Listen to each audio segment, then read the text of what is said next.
Jadi apa yang Anda mau tanyakan sesuai Filipi pasal 2 ayat 9 dan 10 tadi? Ya, saya katakan bahwasanya yang harus dipercaya siapa? Yesus atau Paulus?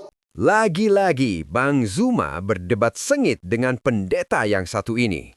Bang Zuma berkali-kali mengajukan pertanyaan kepada si pendeta, namun jawaban si pendeta tidak nyambung alias berbelit-belit sehingga membuat Bang Zuma bingung.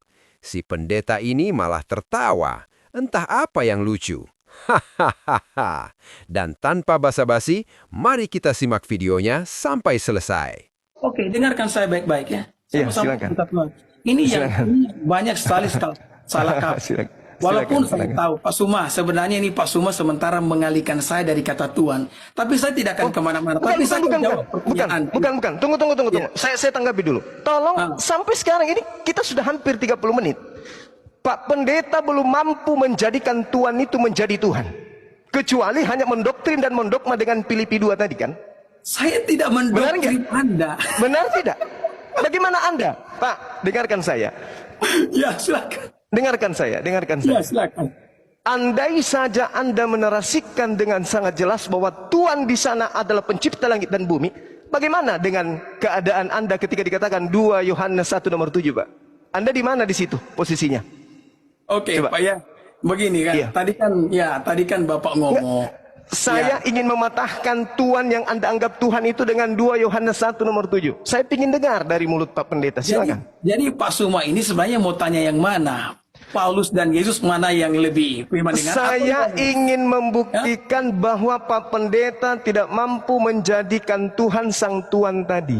Ya, bukan saya yang menjadikan Tuhan menjadi Tuhan, tapi itu yang dikatakan oleh Alkitab. Dengan dulu Pak Suma, tadi kan kita ngomong Alkitab dalam hal ini siapa oknumnya? Sudah bicara kan, sekarang izinkan saya Iya, bicara. silakan. Tadi kan Pak Suma ngomong, kalau misalkan ada 10 miliar orang-orang yang mentuankan dan dia menjadi Tuhan. Kemudian saya bantah, ya kan, saya bilang sekalipun kita tahu bahwa tidak ada seorang bos yang akan punya karyawan sebanyak itu, ya kan? Tapi kemudian Pak Suma ngomong, bilang kalau misalkan ada sesuatu yang sosok bukan Tuhan, tapi disembah oleh langit dan bumi. Dan saya katakan kalau sosok itu disembah oleh langit dan bumi, berarti dia tidak bisa Tuhan biasa, dia pasti Tuhan, ya kan? Nah kemudian Pak Suma mulai ngomong bahwa Rasul Paulus dapat informasi yang saya bilang dari Rasul Paulus. Ya, Kemudian Paulus. Pak Suma bilang, ya, lebih tinggi mana? Jadi saya mau bilang Pak Suma begini, ya, ini yang kadang-kadang banyak salah kaprah dari, mohon maaf ya, dari pihaknya Pak Suma. Alkitab itu Pak, ini secara menyeluruh harus ditafsirkan. Jadi Ya saya udah, jelaskan. silakan Anda tafsirkan. Jadi perkataan Yesus dan perkataan Paulus itu sama tingginya. Kenapa saya katakan demikian? Karena apa yang disampaikan oleh Rasul Paulus itu diilhami oleh Roh Kudus. Ya. Roh Kudus yang mengilhami apapun yang diucapkan oleh Rasul Paulus. Karena Roh Kudus adalah pribadi yang ketiga dalam Tritunggal itu, maka ucapan dan tulisan Rasul Paulus itu sama tinggi dengan ucapan yang disampaikan oleh Yesus. Selama ucapan itu telah dikanunisasikan dan dimasukkan dalam perjanjian baru, maka tidak akan ada ucapan yang lebih tinggi antara Yesus dan Paulus. Ucapan mereka sama-sama tinggi. Jadi bisakah Pak kita kembali kepada kata Tuhan? Bahwa Yesus Tuhan yang disembah oleh langit dan bumi. Saya patahkan argumentasi saudara. Matius 17 nomor 5. Kata dia di situ itu siapa? Yesus atau Paulus, Pak Pendeta? Matius berapa? Matius 17 nomor 5. Maaf kalau saya sering-sering mengirim Anda ke perpustakaan. Matius 17 nomor 5. Saya juga Pak sudah banyak kali kok membaca, lihat video-video Bapak. Iya. Silakan. Ya, oke. Silakan. Matius 17 ayat 5 ya. Walaupun kita tahu di dalam Injil Matius itu Rasul Paulus itu tidak disebutkan dalam ayat ini. Tapi iya dong. Silakan. Dan tiba-tiba sedang ia berkata-kata, turunlah awan yang terang menaungi mereka. Dan dari dalam awan itu terdengar suara yang berkata, inilah anakku yang kukasihi. Kepadanya aku berkenan, dengarkanlah dia. Oke, terus apa? Dia di sini siapa? Paulus atau Yesus? Yesus. Ya. Terus saya ingin dengar dari Yesus satu kalimat yang sama dengan perkataan Paulus yang di Filipi itu. Yesus mengatakan begini kepada murid-murid. Iya. Masih banyak hal yang ingin kusampaikan kepada kamu. Itu Tapi kamu di mana sekarang- itu? Ya. Di mana itu Pak Pendeta? Ya. Di mana itu Ayatnya tertulis? dalam Alkitab. Saya tidak menggunakan Alkitab Saya ajarin Pak di Yohanes 16 Yohanes 16 ayat berapa? nomor 7. Yohanes 16 nomor 7. Oke. Iya. Saya kirim lagi ke perpustakaan Pak Pendeta, maaf.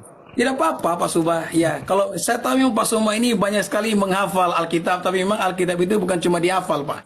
Kalau cuma dihafal tidak dimengerti, salah juga, Pak. Ya kan? Susah untuk dimengerti, Pak, kalau nggak saya. dihafal. Yohanes Susah. 16 ayat berapa, Pak? Coba dilihat di nomor 7-nya. Enggak, itu bukan ayatnya. Salah ya? Salah. Ya. Coba Anda bacakan. Tapi memang saya tadi saya Coba Anda bahwa- bacakan Yohanes 16 nomor 7.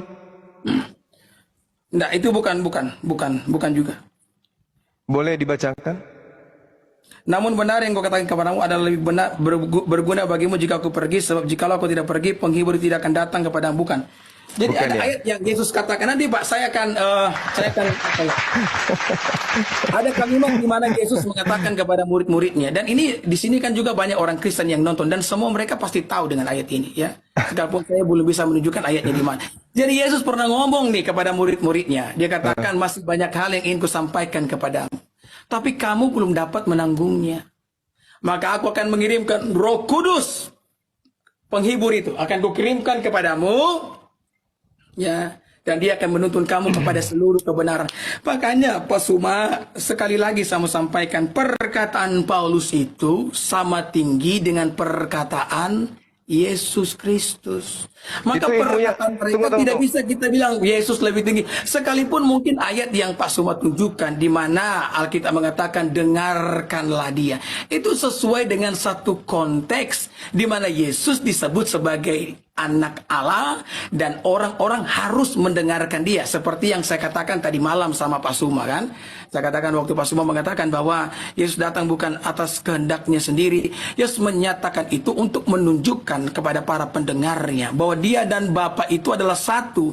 Karena karya penebusan itu bukan hanya karya daripada Sang Anak Allah, itu karya daripada Tritunggal. Sehingga mereka yang tidak percaya kepadanya dikatakan, aku datang bukan hanya atas kehendakku sendiri. Makanya Bapa memberikan peneguhan dengan berkata kepada orang-orang pada waktu itu, inilah anakku yang kukasih, dengarkanlah dia.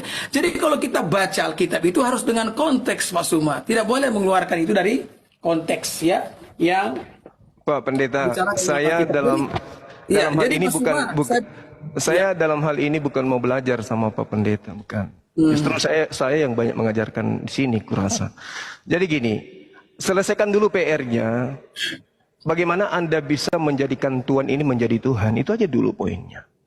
Sedangkan Yesus mengatakan di dalam kitab saudara, aku tidak dapat berkata-kata dari diriku sendiri.